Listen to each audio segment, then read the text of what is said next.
Hola, Estamos Paula. acá con Maximiliano Romero. Te voy a pedir primero para empezar que te presentes, que nos cuentes un poquito quién sos, tu trayectoria, como para conocerte un poco más. Bueno, perfecto. Bueno, yo soy un diseñador industrial. Me recibí en Córdoba, en la Universidad Nacional de Córdoba.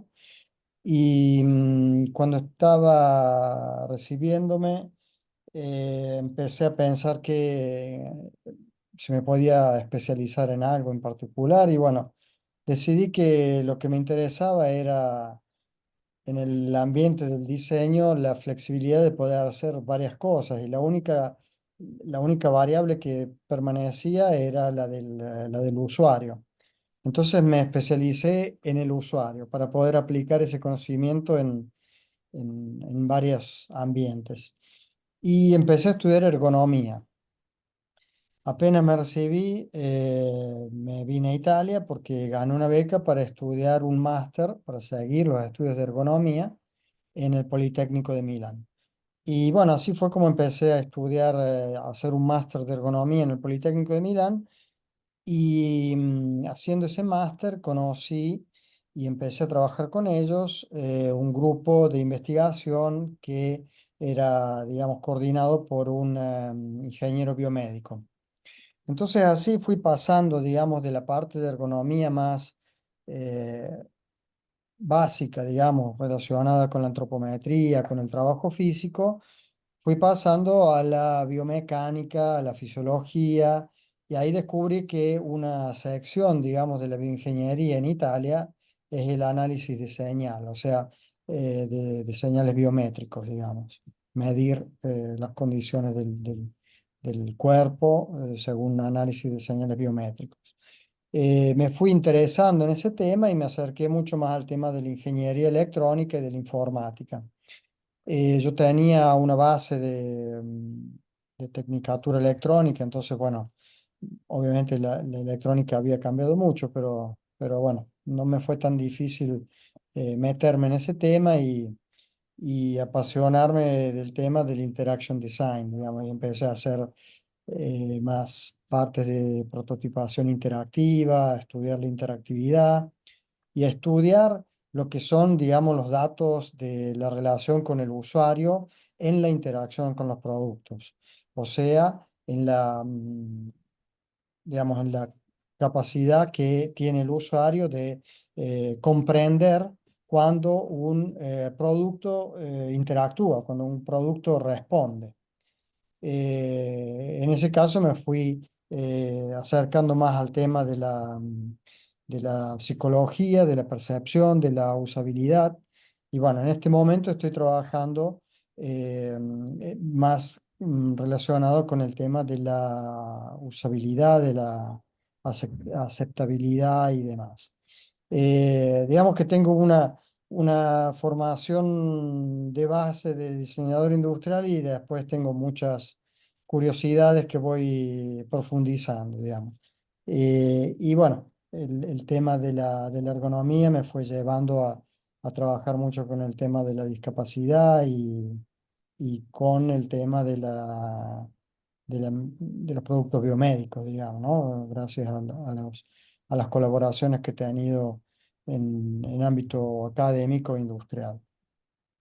Excelente. Y en Bueno, este momento, para dale, dale. terminar el cuadro, en este momento soy profesor en la Universidad de Venecia, profesor de diseño industrial en la Universidad de Venecia y en el Politécnico de Milán.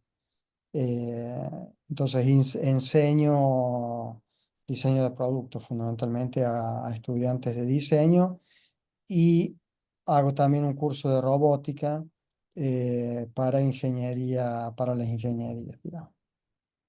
Excelente. Bueno, bien típico también, eso hablamos muchas veces con otros profesionales que se dedican a la innovación, que tienen recorridos un poco zigzagueantes por las disciplinas, que no suelen tener una carrera tan tradicional, por decirlo así, Claro. sino que se van moviendo por la curiosidad también y por los proyectos en donde se van involucrando hacia áreas nuevas y desafíos, ¿no? Sí, yo creo que el diseñador, en mi caso, tiene que tener la capacidad de estar siempre curioseando y estudiando a 360 grados. Ahora me estoy metiendo un poquito en el tema de la inteligencia artificial. Creo que en este momento digamos, no Es podemos no obligación. considerarlo. Digamos. Exactamente. No podemos no considerarlo. El grupo, uno de los grupos con los que trabajo es de un laboratorio de inteligencia artificial y robótica que fue fundado en los años 70. O sea, Ujú. es un tema viejo en realidad. Lo que pasa es que Exacto. ahora hay suficiente cantidad de datos para poder empezar a mezclarlos Ujú. y, Y y acceso a la sacar. tecnología también, que quizás en otro Claro. momento hubiese sido más complejo. Sí, no solo, por supuesto, ¿no? La tecnología es mucho más accesible y mucho más económica en realidad. Ujú, Pero aparte de eso, yo creo que la base de la explosión de la inteligencia artificial está en el hecho de que eh, por muchos años han recogido datos a 360 grados sin saber bien en qué manera usarlo y ahora tenemos la capacidad de cálculo para desarrollar algoritmos, digamos, que nos pueden dar resultados interesantes, ¿no? Estaba escuchando, no quiero irme fuera de tema, pero estaba escuchando que finalmente hay algunos algoritmos para la predicción meteorológica que son realmente, digamos, están creando un momento de ruptura, ¿no? En la ciencia de la meteorología, ujú. porque se está logrando, digamos, hacer algoritmos que dan resultados interesantes, parecen como dicen los ¿Qué expertos, no es saben? mi caso para nada, ¿no? Bueno, decía que un poco la invitación surgía de discutir la convergencia de disciplinas en estos proyectos de soluciones para el sector de salud, que suelen tener aristas muy diferentes y que en el fondo el proyecto termina siendo la espina dorsal y las disciplinas o las especialidades son las costillas o son los tramos que se van uniendo y que van haciendo sus aportaciones a ese proyecto desde sus habilidades específicas. Entonces, para empezar un poco a discutir eso, te queríamos preguntar cómo podrías definir o estructurar un proceso de desarrollo de soluciones para el sector de salud desde el punto de vista del diseño. ¿Qué cosas son las que ustedes consideran como etapas o como momentos en ese proyecto? Bueno, exactamente como decís, y conectándome a lo que estaba diciendo antes, yo vengo del mundo de la ergonomía y la ergonomía por definición es multidisciplinaria.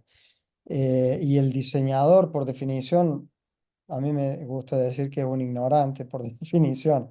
O sea, tiene que ser consciente de que tiene que ser curioso para tener un nivel mínimo de conocimiento superficial que le permita a profundizar.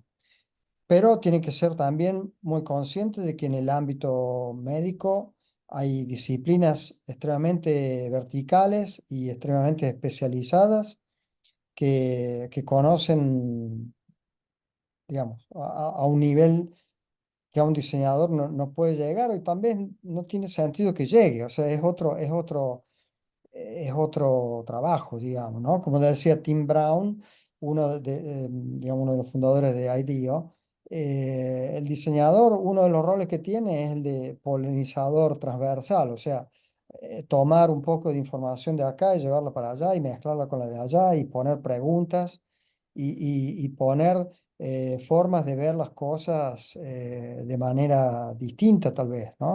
O sea, la creatividad está en la capacidad de mezclar informaciones de una manera que nadie lo hizo antes, ¿no?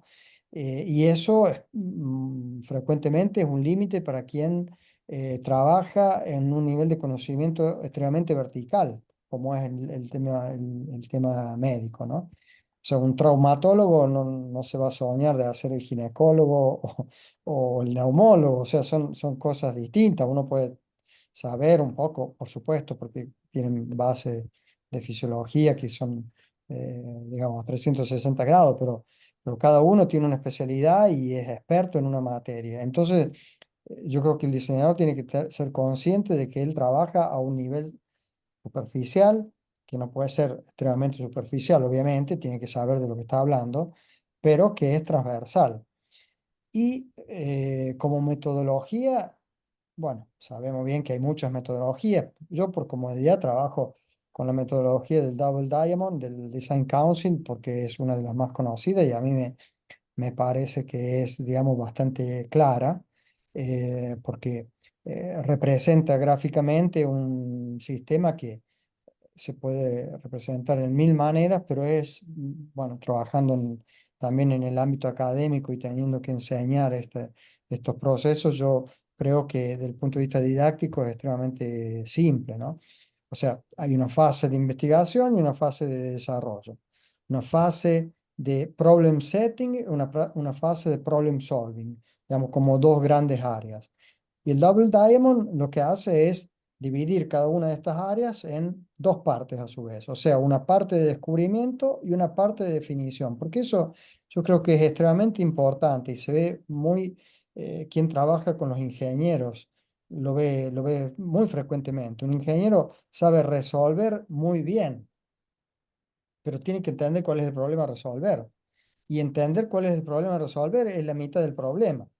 O sea, porque el mundo real no es un mundo modelado, digamos.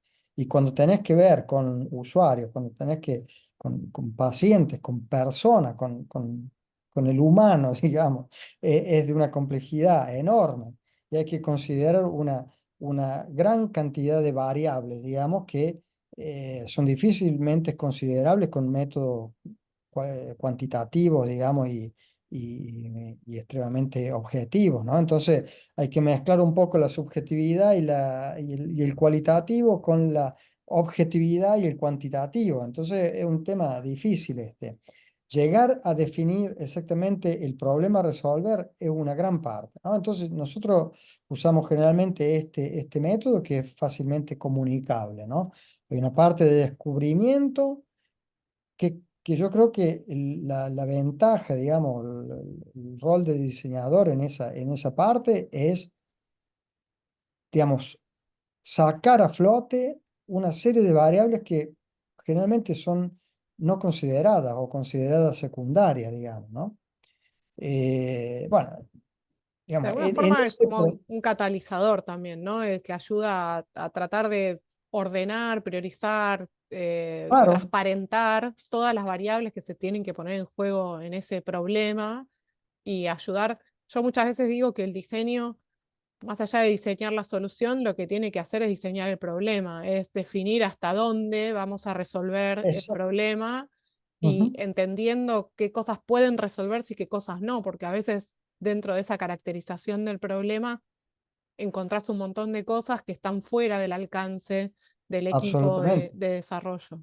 Absolutamente, absolutamente. Esa es la fase, digamos, de definición, ¿no? Como si Ujú. fuera la segunda mitad del primer diamante, ¿no? Exacto. Entonces vos primero recoges datos y ahí ya el diseñador tiene la capacidad, justamente porque es un tutólogo, se dice en Ujú. italiano, ¿no? O sea, sabe un poco de todo. Ya en la parte de descubrimiento, ya considerar datos que otros no considerarían.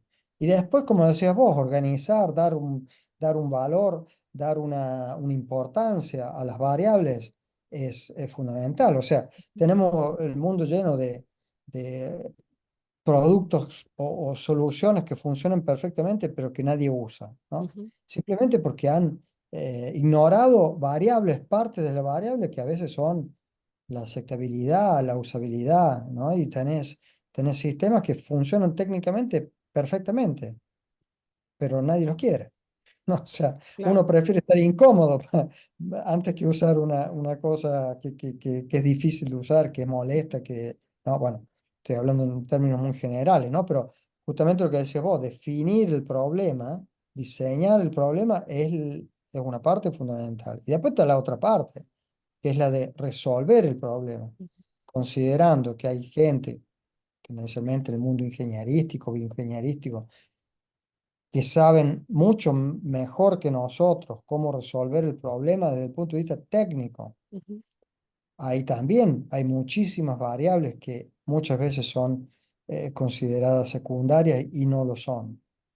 Y ahí entra la calidad y la capacidad del diseñador justamente o proponer tecnologías nuevas para un ambiente típico. El ambiente médico, eh, por, por una infinidad de razones, puede ser y es a veces muy ortodoxo, o sea,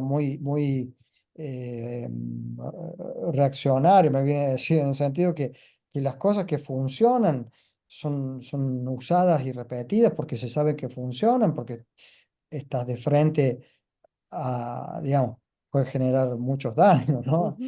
En el ámbito médico se dice, la primero es no generar daño, ¿no? El primer Claro, paso es no generar daño con una solución. Y eso ya, y eso es ya un tema importante. Entonces, tener eh, conocimiento histórico de lo que funciona te da la posibilidad, digamos, de repetir. Y eso genera también mucha resistencia al cambio. Y que eso va en contraste con la innovación muchas veces, ¿no? Eh, es un tema importante ese, ¿no? Es un tema que hay que meter en línea las necesidades de todos los actores que participan en este proceso, porque justamente obvio, ahí era una de las preguntas que teníamos también para hacerte, que es, vos mencionaste que en este proceso mencionaste cierta interacción con ingenieros, cierta interacción con las personas que van a usar las soluciones, y ahora sumamos a los médicos, que un poco son los que, o los médicos o el personal de salud, para ser más genérico, sí, sí. que son los que están en el día a día asistiendo a los pacientes. ¿Qué otros actores son los que suelen estar involucrados en el proceso de desarrollo de este tipo de soluciones? Yo he trabajado mucho con terapistas ocupacionales. Eh, a mí me gusta trabajar con terapistas ocupacionales porque ellos son personas prácticas, digamos, que, que están con el paciente, o sea, depende obviamente de las situaciones, pero supongamos en traumatología o en rehabilitación post-ictus, ¿no? O sea, el médico hace el control, define el tratamiento, define el proceso rehabilitativo, pero después el terapista ocupacional, el que está en el día a día haciendo los ejercicios y demás, y son personas extremadamente creativas, muchos de ellos, o sea, inventan soluciones muchas veces a bajo costo. Yo he trabajado muy bien con terapistas ocupacionales, creo que es muy interesante. Yo creo que sería muy importante hacer sistemas de trabajo más frecuentes con gente que trabaja en este tema, ¿no? En Eh, paralelo, como en la misma línea, están los enfermeros, las enfermeras, que también están por se su- enfrentan con problemas muy operativos de la atención de los pacientes, por que más allá supuesto, del tratamiento, como bien vos decís, tiene que ver con el día a día, ¿no? De los claro. pacientes. Sí, sí, sí, por supuesto. Eso, o sea, depende, es extremadamente amplio y por ese Ujú. motivo es que hay tantas verticalidades, digamos, ¿no? Pero Exacto. imagínate una persona que está aletada, o sea, que está en la cama, ¿no? Sí, Y en entonces reposo, sí. en reposo, digamos, ¿no? Entonces el enfermero o la enfermera es la persona que la tiene que higienizar, que la tiene, digamos toda la cotidianidad, hay una infinidad de soluciones. Cuando yo empecé a trabajar, bueno, tal vez era por una también ignorancia mía, pero me parecía que había un mundo entero para trabajar en el diseño. Ujú. Después en los años, un poco porque también, repito, habrá sido mi ignorancia, pero empecé a ver una infinidad de trabajos de diseñadores que se empezaban a acercar y que se empezaba a desarrollar, ¿no? Pero todavía hay una Hay infinidad de muchísimo cosas. por hacer, sí, Sí, sí, sí, hay muchísimo por hacer, totalmente. muchísimo. ¿Y cuáles crees que son las barreras para ese hacer? Porque vos hace un rato mencionabas que hay ciertos límites o ciertas restricciones que tienen que ver con poner en riesgo la salud de las personas que utilizan estas soluciones, y eso claramente es una barrera para innovar, porque si esto funciona, el riesgo de que lo nuevo no sea tan bueno como lo proponemos o que tenga algún side effect, ¿no? Un efecto secundario no deseado, existe. ¿Y Por supuesto. qué otras barreras aparecen ahí? Bueno, o sea, para un diseñador, yo creo Ujú. que la primera barrera es la ignorancia. O sea, Sí. no ser suficientemente experto en un argumento, ¿no? Entonces, hay que formar, por eso me parece muy bien lo que están haciendo. O sea, creo que es muy interesante poder acercar el mundo del diseño a este mundo y viceversa, ¿no? Porque el diseñador tiene mucho para ofrecer. Tiene que ser un diseñador culto, culto en el Ujú, sentido del ambiente en el cual está trabajando, ¿no? Entonces ese es un primer límite. Después están los límites, por ejemplo, de la aceptación de los otros profesionales. ujú. Está directamente relacionado porque yo me doy cuenta, a veces cuando voy a reuniones con profesionales, a veces llevo estudiantes o diseñadores, digamos, más jóvenes para ir entrándolos en el tema y me doy cuenta cómo un profesional médico de cualquier nivel, o sea, de cualquier ámbito, ¿no? Cambia completamente la forma de dialogar cuando entiende, cuando se da cuenta que sabes de lo que estás hablando. O sea, o que por lo menos no sos tan ignorante como, Claro. ¿no? Entonces, ese es la aceptación es uno de los puntos críticos. Y después, obviamente, está el problema normativo. O sea, suponiendo y dando por descontado que una solución que uno propone funciona técnicamente, funciona desde el punto de vista fisiológico, está el problema normativo. O sea, que tiene que estar certificado y demás, ¿no? Eh, Eso también, el problema normativo en el mundo del diseño está en cualquier sector. Trabajás en el sector de juguetes para niños, tenés toda una parte normativa. Trabajás en el sector de transporte, tenés otra parte y así sucesivamente, obviamente, y en el sector médico es crítico. Y considerando que cada solución necesita pasar por toda una serie de test clínicos, de uso con pacientes que aceptan participar en los test clínicos y demás. Obviamente hay distintos niveles según de la complejidad, digamos, de lo que se está haciendo.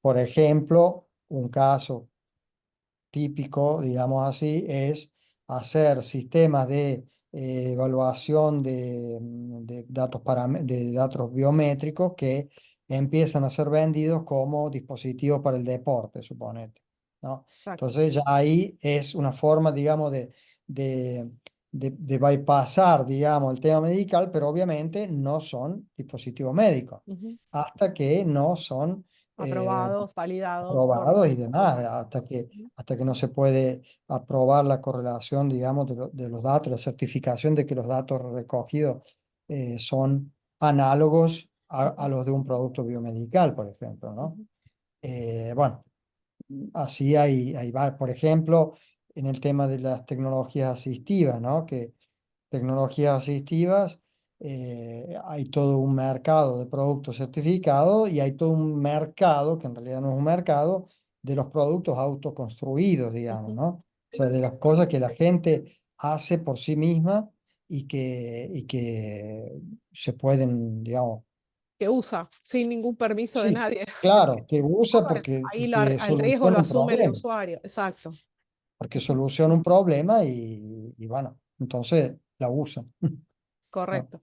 Que ahí está un poco también la diferencia entre las soluciones pensadas para el uso de las soluciones pensadas para la comercialización o insertas en una lógica institucional, ¿no? Un hospital no va a usar institucionalmente ese tipo de soluciones porque precisamente por toda la responsabilidad Por legal, supuesto, civil que puede tener por sobre ese supuesto. resultado. Por supuesto.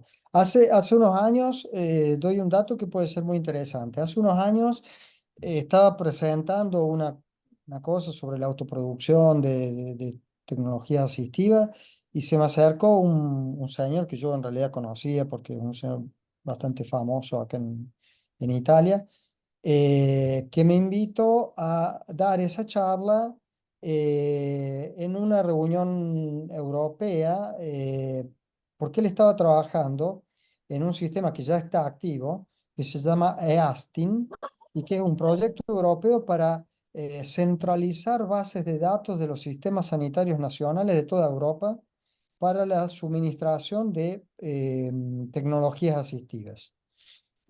Todos productos comerciales y por supuesto productos certificados. Pero él, escuchando lo que yo hablaba, que bueno, fue, digamos, al inicio del movimiento Maker, se hablaba del movimiento Maker y demás, entonces él estaba muy curioso sobre cómo se podía en alguna forma mechar estas dos cosas, ¿no? Porque obviamente las personas, eh, bueno, ahí depende también de muchas otras situaciones, pero en Italia, en Europa en general, los sistemas de tecnología asistiva son suministrados gratuitamente por los sistemas sanitarios, pero no es así en todo el mundo. Entonces hay muchas personas que se autoconstruyen los productos, ¿no? Y es un tema muy interesante porque hay muchas soluciones extremadamente inteligentes, porque son personas que combinan el conocimiento eh, a- muy profundo, digamos, de la necesidad, porque son los primeros actores, con los conocimientos técnicos de cómo resolverlo. Obviamente con tecnologías a veces muy, Muy precaria, digamos, sí, muy, precarias, claro. ¿no? Pero en realidad la idea de fondo es genial. Entonces, hay muchas cosas que se pueden recoger y mejorar y dejar de nuevo para que lo usen otras personas, ¿no? Totalmente. Y acá un poco en esta complejidad, claramente, y esto lo reiteramos varias veces, que el sistema o la innovación en el mundo de la salud es una innovación en un entorno muy complejo, precisamente por todas estas restricciones y las características que tienen las soluciones para salud.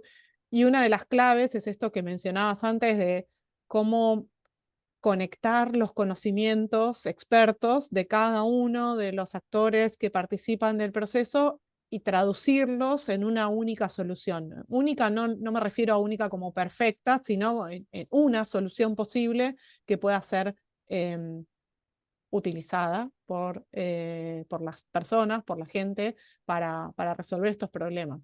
Ahí, en la experiencia que ustedes tienen de los proyectos, qué dinámicas o qué metodologías o de qué abordajes usan para asegurarse que esa participación, digamos, que esos expertise se combinen, hagan una sinergia positiva y no se convierta en una discusión ¿no? de quién tiene razón, decimos a veces en estas Sí, conversaciones. no, bueno, bueno, yo creo que una característica principal es la modestia. O sea, cada uno está diciendo su verdad. Entonces cada uno tiene razón. Lo que pasa es que cada uno lo está mirando desde un punto de vista, ¿no? Es como la famosa historia del elefante, ¿no? Que del Totalmente. elefante en la habitación donde están todos los ciegos, ¿no? Y cada uno toca una parte del elefante, pero nadie tiene digamos, la percepción completa del elefante. Entonces nadie Ujú, se da cuenta que está de frente a un elefante, porque toca una partecita. Y eso es lo que pasa, ¿no? Lo que pasa es que justamente cuando se afrontan problemas complejos, hay una extrema, digamos, cantidad de variables a considerar. Y entonces una característica fundamental que nosotros, bueno, lo que hacemos a veces son los workshops de coproyectación, digamos, ¿no? ujú. Que son actividades que se hacen desde hace muchos años y no solo en el ámbito médico, ¿no? En muchos sectores. Ahora se utiliza muchísimo en el ámbito urbanístico, por ejemplo, para Ujú. resolver situaciones complejas, ¿no? De la utilización de los De los barrios, de las espacios áreas, públicos, digamos, claro. Ujú, exacto, los espacios públicos. Bueno, obviamente esa es una forma eh, muy común y muy usada. Y ahí en ese caso el diseñador tiene, digamos, la función de proyectar, digamos, la actividad. O sea, ujú, cómo vamos a hacer para que todos puedan decir la suya, para que todos se puedan expresar con sus capacidades, para cuál va a ser el tool que vamos a usar para ujú, hacerlo. Hay una infinidad de tools. ujú. Y entonces depende de quién tenés adelante, ¿no? O sea, si tenés que trabajar, no sé, se me ocurre que un proyecto que hicimos de robótica para autismo, ¿no? Hace muchos años. Y obviamente, si tenés que interactuar con niños autistas, Autistas. Ujú. en italiano autistas quiere decir Que le conductor, ¿no? gustan las, claro. Autista. Autistas, obviamente necesita unos instrumentos que son distintos que si vas a hablar con un pedagogo, ¿no? O sea, es otra cosa. Entonces, eso una estrategia muy utilizada, bueno, que ya es muy común, ya salió del ambiente del design desde hace muchos años, ¿no? Sí. Los workshops de coproyectación. Pero, obviamente, hay otro pasaje que no es secundario, que nosotros no podemos pretender que nos den las soluciones. O sea, nosotros vamos a recoger estímulos y Totalmente. después tenemos que tener la capacidad de proponer la solución cuando ya definimos el problema, ¿no? Que está en la otra parte, Ujú. ¿no? Entonces también a veces, por ejemplo, hacer visualizaciones de, de escenarios, digamos, de posibles soluciones, hace soñar, hace estimular la creatividad de personas que no necesariamente tienen ese tipo de creatividad, ¿no? O sea, Y de alguna forma pensar. sintetizar lo que ellos están queriendo decir, sintetizarlo en un artefacto que puede ser un dibujo, que puede ser una maqueta, Sí, que puede ser cualquier cosa, sobre pero que nos un ayude a video, visualizar eso. Ujú. puede ser un video escenario, ¿no? Correcto. Ujú. Que te da estímulos, digamos, para pensar cómo podría ser el mundo. O sea, depende obviamente de cuál es el escenario en el cual estamos proyectando, ¿no? Si son próximos 5 años, próximos 10 años, próximos 20 años, depende. Si estamos trabajando en el mundo de la prevención, si estamos trabajando en el mundo de la rehabilitación, de la reconstrucción, qué sé yo. Depende en cuál es el horizonte temporal, digamos, ¿no? Totalmente. Y un poco para ejemplificar este abordaje, porque ¿podrías contarnos alguno o algunos proyectos en que hayan trabajado con estos métodos o de esta manera? Sí, bueno, en realidad un poco todo, bueno, sí, depende. Esta pregunta es interesante porque esa es una parte del trabajo que generalmente no viene considerada trabajo. O sea, no es considerada trabajo. O sea, es típico problema, digamos, en el mundo del diseño, es que la gente te quiere pagar la solución, Ujú, pero quiere que la solución llegue sin tener que hacer investigación. ujú. O sea, no te quieren pagar la investigación. Digo, pagar en términos generales, Sí, no el necesariamente costo en esfuerzo, no necesariamente el económico, claro. esfuerzo, el tiempo, la dedicación, etcétera, etcétera, etcétera. Entonces todo depende del cliente, digamos, quién tenés al frente, ¿no? Si es alguien que, que es consciente de la necesidad de hacer investigación y para definir el problema, entonces en ese caso vos podés organizar los workshops de coproyectación y demás, ¿no? Yo trabajo principalmente en la universidad, Ujú, pero el trabajo en la universidad muy frecuentemente es con el territorio, o sea, con los hospitales, con las empresas y demás. Acá hay varios sistemas de financiación para la investigación. claro. Entonces, si el sistema de financiación es de nivel regional, supongamos, como si fuera, no sé, la provincia de Buenos Aires que financia investigación. Entonces, si es a ese nivel más pequeño, digamos, pequeño para nosotros, digamos, a nivel regional, eh, son tipos de proyectos que necesitan tener una bajada rápida al territorio y por lo tanto generalmente prevén es más, generalmente llega, digamos, el capital, la financiación llega a la empresa que está obligada a llamar a la universidad. Entonces, lo que normalmente sucede es que es la universidad que llama a la empresa y dice, tenemos esta posibilidad de financiación que va a ser a tu cargo, pero nosotros que estudiamos tu trabajo, tus productos, quisiéramos proponerte de hacer una investigación de este tipo, supongamos, ¿no? Entonces ahí en ese caso es la universidad que ya prevé de tener que contratar, contratar en el sentido que después de todo el trabajo de preparación, está el trabajo de realización de los workshops, por Ujú. ejemplo, ¿no? Entonces vos ahí ya tenés que llamar a 2 o 3 médicos que tienen que aceptar de venir, 2 o 3 médicos, digo para Sí, sí, generalizar, sí. ¿no? Puede ser cualquier cosa. El primer ejemplo, ya porque me pediste de un ejemplo y me conecté a una cuestión de telemedicina para la asistencia médica de personas ancianas, ¿no? Ujú. Entonces, en ese caso, digamos, el cliente industrial, digamos así, es una cooperativa social que da servicios de asistencia a los ancianos. Ajá.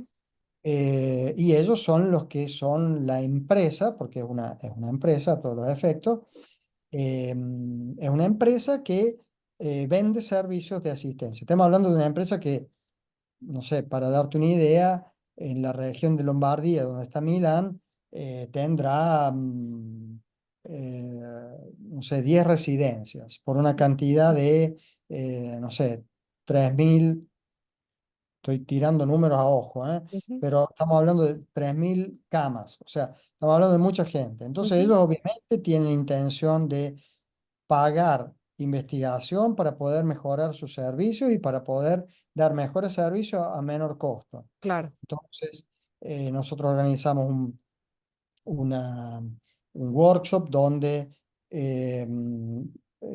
llamamos varias personas ancianas que son ya asistidos Ujú. por esta empresa y empezamos a pensar, a proyectar juntos servicios y llegamos al proyecto de algunas soluciones que incluían, digamos, la participación de las empresas, por ejemplo, empresas informáticas que hacen la parte software para la gestión de los datos, para la gestión de los datos recogidos. Ujú. Hay una empresa multinacional que hace electrónica que usaba, digamos, que hacía el pasaje a una curita, ¿no? Un cheroto Ujú. sensorizado, ¿no?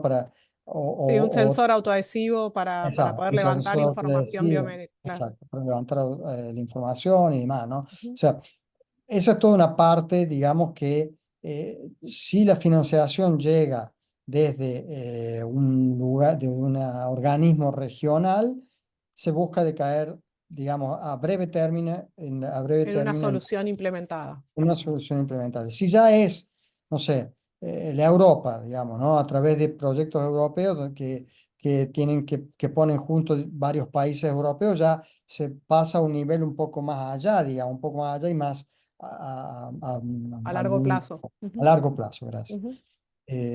Por eso, depende cuáles son los. Otro caso interesante, brevemente, lo seguí cuando estaba trabajando en Portugal para Fraunhofer Institute, que es un instituto de investigación alemán, y estábamos trabajando en el tema del Parkinson y del freezing of gait, ¿no? O sea, el problema de bloquearse, las personas con Parkinson, digamos, para simplificar, me perdonen los expertos, en un momento pierden el ritmo y se bloquean y empezar a caminar de nuevo es un problema, ¿no? Y hay varios, en la literatura científica hay varios sistemas. Entonces nosotros pensamos desde el punto de vista del diseño, trabajando con personas con Parkinson y con los médicos que seguían a estas personas y con los operadores sanitarios que seguían a estas personas, un sistema de auriculares que dieran un señal auditivo cuando el acelerómetro reconocía que se había bloqueado la persona. Entonces empezaba un ritmo que te daba la posibilidad de tac, tac, empezar a caminar de nuevo, ¿no? Y ahí, Como un por ejemplo, disparador para ayudarlo un a disparador, un retomar. disparador. Y ahí, por ejemplo, uno de los temas críticos era la aceptación Ujú. del dispositivo, que parece completamente secundario, pero vos imagínate, había un montón, había mucha gente estudiando la parte tecnológica, pero ¿y si después la persona, tendencialmente, no siempre, pero tendencialmente el paciente con Parkinson es un paciente anciano, Ujú. que no necesariamente es accesible a la tecnología, ¿no? Entonces ahí Ujú. ya tenemos que estudiar la aceptabilidad de la tecnología. Ujú. ¿no? Y ahí vamos a la parte Y de el la... desafío no es tanto técnico, sino más humano en ese punto, claro. Para el diseñador es Claro, mediar entre la tecnología sí, y el humano, ¿no? Porque quien desarrolla la tecnología muchas veces no, digamos, está preocupado en que la tecnología funcione y no se preocupa tanto en que después esa tecnología sea aceptada, ¿no? totalmente, Es bastante típico ese problema en el tema del desarrollo tecnológico de la medicina. totalmente. Em, para ir cerrando, te hago la última pregunta y después igual te voy a dejar si quieres agregar alguna otra cosa, pero ¿qué recomendaciones le darías a una persona o a una institución que tiene una idea y que quiere avanzar en este tipo de soluciones, pero que quizás no sabe cómo, de qué manera trabajarlo? Esa es una pregunta difícil porque es muy amplia en el sentido Ujú. que tiene muchas, podría tener Aristas. muchos caminos distintos, digamos. Sí. Yo tengo varias patentes de invención y por lo menos tres o cuatro son del ámbito médico. Ujú. Pero puedo decir que hacer una patente de invención es un problema burocrático, pero no te asegura nada. Exacto, sí. O sea, son procesos largos en tiempo y, y yo creo que son procesos en los que, como decíamos antes, hay que coordinar muchas visiones distintas. Ujú. Yo creo que, bueno, son muchos años que ahora ya he visto varios proyectos así, pero son muchos años que yo, es más, desde que empecé a trabajar con los ingenieros, que me imaginé un estudio de design, de diseño adentro de los hospitales. O sea, porque he tenido que, una vez conocí un médico que era especialista en lipoaspiración, que era un médico argentino que vino a Italia a hacer un curso, pero que en realidad él venía a dar el curso porque era un experto de Ujú. lipoaspiración. Y las agujas de lipoaspiración que él usaba eran las agujas que se usaban para vacunar las vacas. Ujú. Agujas que tienen un diámetro de 2 milímetros, ahora estoy recordando, ¿no? Ujú. Y ese es un caso donde un médico que es especialista de una cosa tiene la creatividad para mezclar, ¿no? Y me Exacto. pasó otra vez con un médico que quería que lo ayudáramos a patentar un speculum inflable, Ujú. ¿no? Porque obviamente el speculum tiene el problema de que el canal vaginal no es No recto, es es curvo. exacto. Ujú. Entonces, bueno, ahora entre paréntesis, uno de las patentes que acabamos de hacer es un speculum vaginal diseñado por una estudiante que hizo toda una serie de experimentos muy interesantes. Bueno, en algún momento vamos a tener oportunidad de hablar, pero son esos temas donde el experto es un experto, como decíamos, vertical Ujú. y puede tener ideas, pero no tiene la menor idea de cómo realizarlas. Claro. Entonces, si uno pudiera poner una oficina de diseño al interno un- una ventanilla de diseño al interno de un hospital, sería genial. Claro. Porque así cada vez que a uno le viene una idea media rara, va ahí y explica y encuentra un diseñador que se vuela y empieza a pensar todas las mil opciones para hacer eso, ¿no? Ujú. Y Bueno, en ahí un este poco la momento, recomendación más general o haciendo como una analogía es conectarte con otras disciplinas, ¿no? Más allá de lo que fundamental, o uno sea, puede saber, claro, porque el fundamental, diseñador o sea, solo tampoco puede hacer nada, ¿no? Es como, absolutamente, no, yo lo salté desde el inicio de la conversación, o sea, claro. el diseñador es, creo yo, un ignorante curioso, tiene que Ujú. ser, Sí, ¿no? Y modesto en cuanto a ignorante. claro. O sea, tiene que ser curioso de todo y tiene que saber que no sabe nada de nada y que tiene que profundizar, entonces tiene que absolutamente conocer las personas que son verticales. Y las Ujú. personas que son verticales son extremadamente expertos en cosas que son verticales. Ujú. No saben lo que pasa al Ujú. lado, o sea, literalmente en la puerta de la oficina de al lado del médico que hace otra especialidad. Entonces, una cosa fundamental es la multidisciplinaridad, que ahora es, digamos, ba- parece banal, pero para los que son expertos verticales no es así No, fácil, no, ¿eh? tal cual. Nada fácil. Y como decíamos antes, el diseñador puede tener esa función de facilitar el traspaso de información, Ujú. considerando que todos son expertos y todos tienen razón desde el punto de vista donde lo están mirando. Así que es inútil discutir. O sea, cada uno tiene razón de lo que está diciendo. Tal Lo que cual. pasa Y es hay que que encontrar como los puntos de conexión y tratar de generar esa sinergia exacto, entre las partes. un Claro. mediador cultural, ¿no? Es un mediador cultural. Bien. Un mediador cultural con un conocimiento un poco técnico, digamos, que puede ayudar a facilitar, porque también los psicólogos son muy capaces de hacer esta Ujú. mediación cultural, pero le falta la parte técnica creativa probablemente que mete de Material, nuevo. ¿no? De transformación material hacia Sí, sí, de lo concreto. representación, de, digamos, llevarlo a la realidad de alguna forma, ¿no? Excelente. Bueno, no sé, Max, si querés agregar algo, algún comentario, algún otro ejemplo. Eh, me- o sea, tendría, bueno, no sé, o sea, una cosa es Podríamos hablar horas, sí, ya sé. sí, no quiero, pero yo creo que una parte interesante para considerar es que en este momento estamos viviendo una revolución industrial, Totalmente. que esto a los médicos probablemente no le queda muy claro, en el Ujú, sentido que no la viven, pero quien trabaja en el mundo del diseño sabe que en este momento se está generando una revolución del sistema industrial de producción y consumo, ujú, totalmente. ¿no? ¿Qué quiere decir? Ya no producimos en cantidades enormes y la metemos en un storage, o sea, Sí, en un container. sí, en un magazine, en un Sí, almacén y esperamos para vender, ¿no? Porque el sistema productivo es distinto. El ujú. sistema productivo es yo puedo producir 1, 10, 20, 50, Al mismo lo que costo. Sí. al mismo costo, un poco más caro de producir en grandes series, pero sin riesgo, porque yo cada modelo lo puedo hacer distinto, ¿no?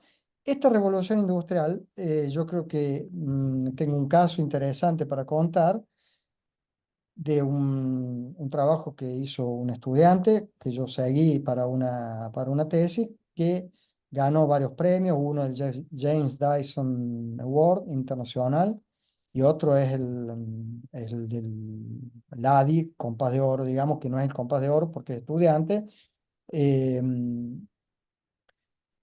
que es un sistema automatizado para hacer prótesis de brazo, digamos, de avambrazo, sí, de brazo.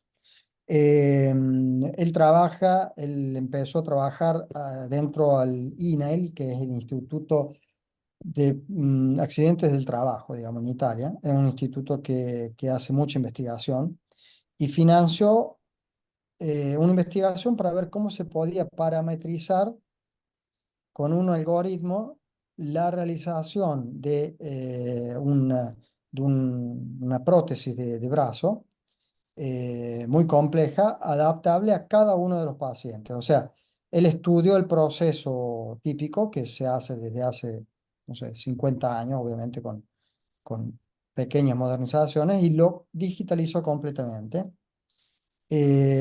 asegurando obviamente la calidad del resultado y asegurando la especialidad del especialista, digamos, ortopédico que es una maestranza, se dice, o sea, un oficio extremadamente importante, eh, pero que ahora se dedica a la parte más, digamos, específica y de más alto nivel, y el resto lo hace la máquina, ¿no?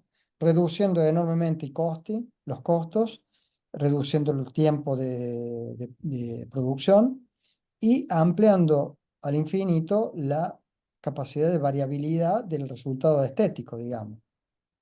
Entonces, ese es un proyecto real que están usando ya y que cambia, revoluciona, digamos, eh, el sistema productivo en un ambiente, digamos, de la traumatología, digamos, de la ortopedia rehabilitativa, ¿no? Yo creo que eso es un caso interesante para hacer ver al mundo de los operadores médicos, ¿no?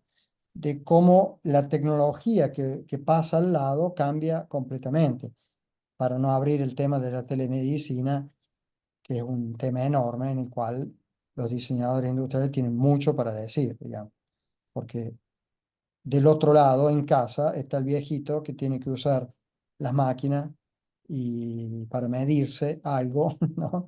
Y bueno, y tiene que estar proyectado como se debe, incluso solucionando muchos de los problemas. Hay otros casos que podría contarte, pero va muy lejos, muy largo. Lo Bueno, dejamos ojalá para otro repitamos, ojalá sí, podamos repetir la charla. cuando Eh, quiera. bueno, nada, eso, Cierro, agradecerte. cierro Dale, dale. con felicitándolos por lo que están haciendo, porque creo que es muy interesante, les va a dar muchas satisfacciones, y es fundamental intercambiar información y estudiar para poder intercambiar información de nivel, digamos, no estar a un nivel demasiado superficial, porque no sirve. Totalmente. Bueno, nosotros también súper agradecidos de que te hayas sumado y de compartir tu visión, porque en el fondo creemos esto de la convergencia de un montón de disciplinas para resolver estos problemas complejos y, y obviamente creemos que la colaboración es el camino, la colaboración y el entrecruzamiento de estos saberes para arribar a soluciones cada vez más potentes en términos del impacto, ¿no?, que generan. Sin Y ahí dudas. nos apoyamos en todas las tecnologías que tenemos a la mano y mientras más tecnologías haya, mejor, porque eso significa que tenemos más opciones, más alternativas para resolver Absolutamente. problemas. Absolutamente. Sí.